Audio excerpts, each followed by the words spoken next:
अपन बहुत ही सिंपल और step by step इस वीडियो के अंदर सीखते हैं कि किस तरह से सीपीआर दिया जाता है और किस तरह से आप सांस और ये सभी चीजें आप परफॉर्म कर सकते हैं। जब कभी भी पेशेंट किसी भी साइड में आपको देखने को मिले कि सर वो पड़ा हुआ है, रोड साइड में पड़ा हुआ है, या फिर आपके हॉस्पिटल के अंदर किसी पेशेंट को कार्डियक अरेस्ट आ गया है, तो रोड साइड की सबसे पहले बात करते हैं कि अगर रोड साइड में कोई भी इंसान पड़ा है, राइट, तो आप सबसे पहले क्या करेंगे। सबसे फर्स्ट चीज होती है इसके अंदर कि सर पहले आप सेफ साइड उसको ले जाएं। रोड के ऊपर अगर कोई भी इंसान गिरा हुआ है तो आप क्या करेंगे, पहले उसको सेफ साइड ले जाइए।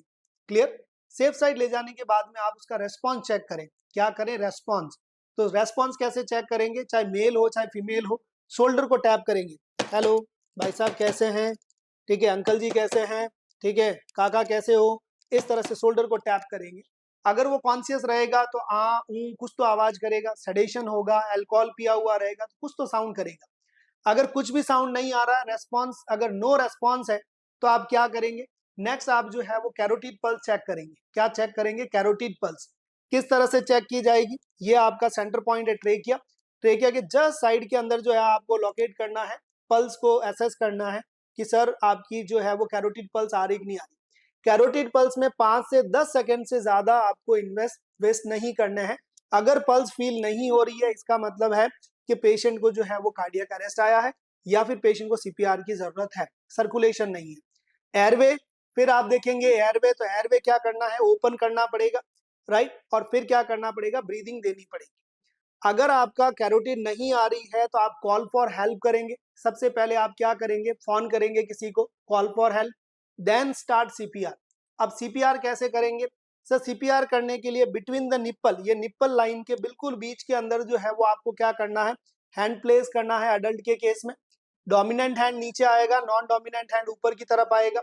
इस तरह से आपकी ये नीचे जाएगा और ये फिंगर्स अप रहेगी, और ये आपका जो हील है, राइट, इस पैड है पाम का, वो आपको यूज करना है, राइट। और हमेशा जितना नजदीक जा सकते हैं उतने नजदीक से आपको क्या करना है, सीपीआर करना है। जैसे मान लीजिए इसका पल्स नहीं आ रहा है और सीपीआर करना है, तो आप क्या करेंगे, इस तरह से बेड पे चढ़ना है, और या फिर आपके आंगन में लेटा हुआ है पेशेंट तो उसके बिल्कुल करीब में जाएं, यहाँ पे हाथ प्लेस करें आप, राइट, इस तरह से बनाएं। Elbow should be straight, surface आपकी फ्लैट होनी चाहिए। अब आप क्या करेंगे, यहाँ पे कंप्रेशन देना स्टार्ट करेंगे। कितना कंप्रेशन देना है, 30:2, राइट।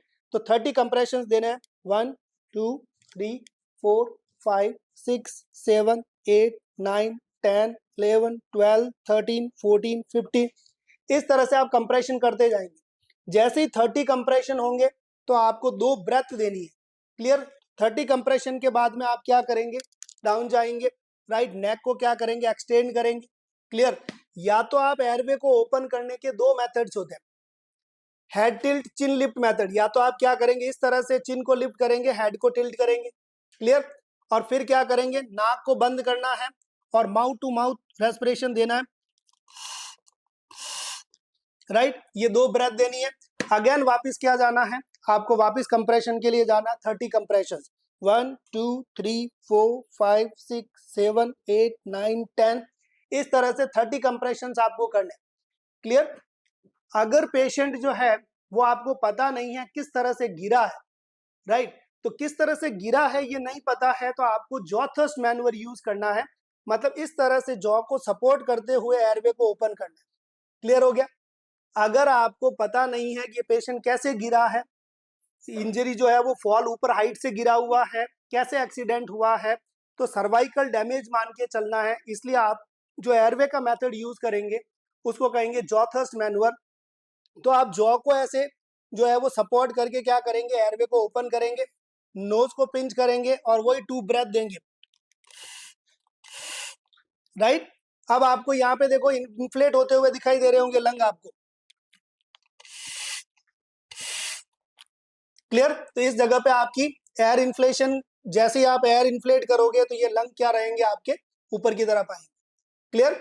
फिर आप वापस क्या करेंगे, 30 कंप्रेशन करेंगे। ये आपको कब तक करना है, जब तक आपके पास हेल्प नहीं आ जाती है। आप सिंगल बंदे हैं, 30 कंप्रेशन करेंगे, 2 रेस्पिरेशन देते रहेंगे। क्लियर हो गया सर। ये ब्रीदिंग आपका पैटर्न कराते रहना है कंटिन्यू। एम्बुलेंस आ जाएगी, बंदे आ जाएंगे, उनको हैंडओवर देके फिर ही आप फ्री होंगे। मान लीजिए आप 2 बंदे हैं, राइट, और एक बंदा क्या कर रहा है, कंप्रेशन कर रहा है, और एक बंदा क्या दे रहा है, ब्रेथ दे रहा है। तो एक बंदा 30 कंप्रेशन करेगा, दूसरा बंदा क्या करेगा 30 कंप्रेशन पूरे होने के बाद में नेक को एक्सटेंड करेगा और क्या करेगा 2 ब्रेथ देगा, फिर अगेन आप 30 कंप्रेशन देंगे। ऐसा करते करते कंप्रेशन वाला बंदा थक जाएगा जल्दी, तो या तो आप हर 2 मिनट में पोजीशन चेंज कर दें, वो बंदा जो एयरवे कर रहा है वो आ जाएगा कंप्रेशन पे और कंप्रेशन वाला बंदा चला जाएगा एयरवे पे, और 2 मिनट पे नहीं तो कम से कम 5 साइकिल पूरे करने के बाद में अपनी पोजीशन को क्या कर दें, रोटेट कर लें। ये आपको ध्यान में रखना है। ये तो था अडल्ट के केस में किस तरह से सीपीआर किया जाएगा। नेक्स्ट बात करते हैं, सर बच्चों के केस में हो गया तो क्या करेंगे। तो बच्चों के केस में भी आपको पहले पेशेंट अगर किसी जगह पे पड़ा है, राइट, जो जहां पे डेंजरस है, इलेक्ट्रिक शॉक लग गया है, उसको पानी में डूब गया, वहां से पहले बाहर निकालो। इसके बाद में क्या करना है, बाहर निकालने के बाद में आपने सेफ साइड ले गए, सेफ साइड ले जाने के बाद में रेस्पॉन्स चेक करना है। हेलो, कैसा है बच्चा, ठीक है। अगर वो रेस्पॉन्स कर रहा है तो ठीक है, नहीं रेस्पॉन्स कर रहा है तो आप क्या करेंगे सर, उसका पल्स एसेस करेंगे। आप कैरोटिड देख सकते हैं, आप फीमोरल एसेस कर सकते हैं, ब्रेकियल एसेस कर सकते हैं, राइट। तो ये तीनों चीजें आप अलग अलग एज ग्रुप के हिसाब से अलग अलग है, राइट। नेक्स्ट, जैसे ही आपको पल्स फील नहीं होती है तो आप क्या करेंगे, कंप्रेशन स्टार्ट करेंगे। क्या करेंगे, कंप्रेशन, पहले कंप्रेशन देंगे, उसके बाद में बच्चों के केस में क्या करना है, कॉल फॉर हेल्प करना है।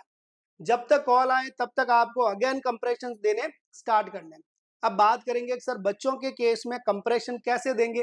तो बच्चों के केस में सर इतना वजन जो है वो नहीं सहन करेगा, तो बिटवीन द निप्पल आपको सिंगल हैंड यूज करना है, स्ट्रेट होना चाहिए और सिंगल हैंड इस तरह से आपको ऊपर चढ़ना है और सिंगल हैंड से क्या करना है, कंप्रेशंस देने। क्लियर हो गया। कितने कंप्रेशंस हैं, अरे सर वही 15⁻² कंप्रेशन, 30⁻² कंप्रेशन। तो ध्यान रखना 30⁻² कंप्रेशन अगर आप सिंगल बंदे हैं तो, अगर आप 2 बंदे हैं तो 15⁻² कंप्रेशन जाएगा, ये ध्यान रखना।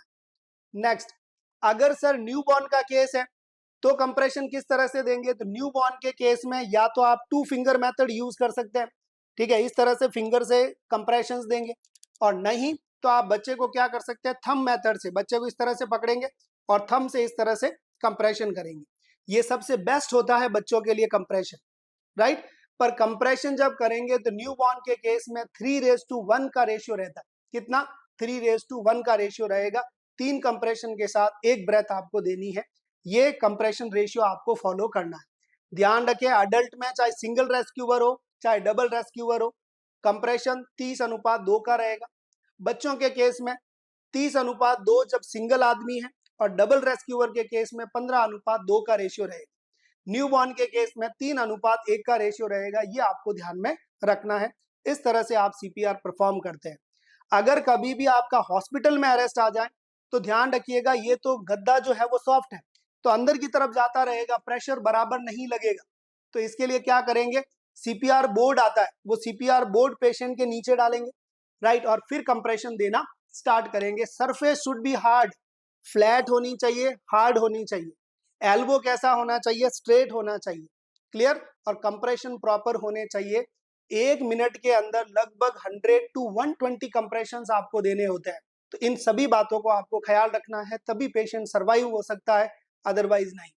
Thank you so much. तो अभी आप सभी लोगों ने देखा कि किस तरह से सीपीआर परफॉर्म किया जाता है, किस तरह से सीन को सेव करना है, किस तरह से आपको जो है वो पल्स को एसेस करना है, रेस्पिरेशन जो है वो कैसे देना है, ये सभी तरीके अपन ने यहाँ पे पढ़े। अब मैं आपको बता दूं, अगर आप नर्सिंग या मेडिकल प्रोफेशनल्स हैं तो आप सभी लोगों को ये तरीका फॉलो करना चाहिए।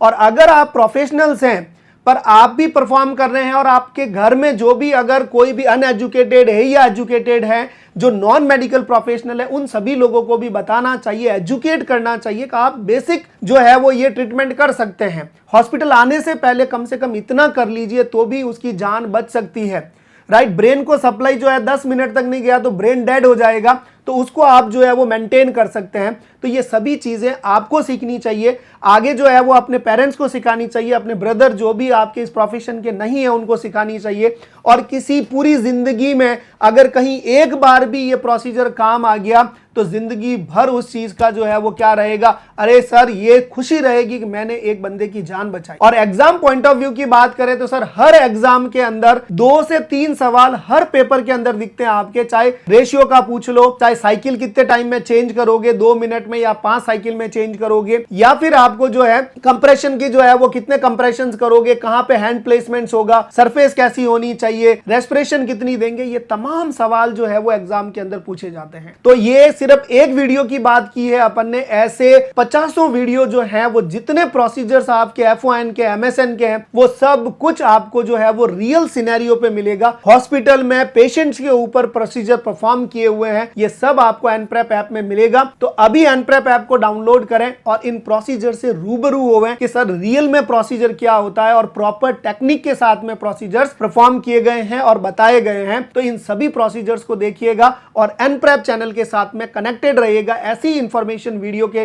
लिए आप जो है वो चैनल को सब्सक्राइब कर दीजिएगा। और सुबह मॉर्निंग में एवरी डे सुबह 7 बजे यूट्यूब की क्लास होती है, तो जुड़ना मत भूलिएगा, अपने दोस्तों के साथ शेयर करिएगा। और इस वीडियो को तो शेयर करना ही करना है सर, बनता ही बनता है, जिससे अधिक से अधिक लोगों की जान बचाई जा सके और उसकी जान बचाने में आप अपना योगदान दे सकें।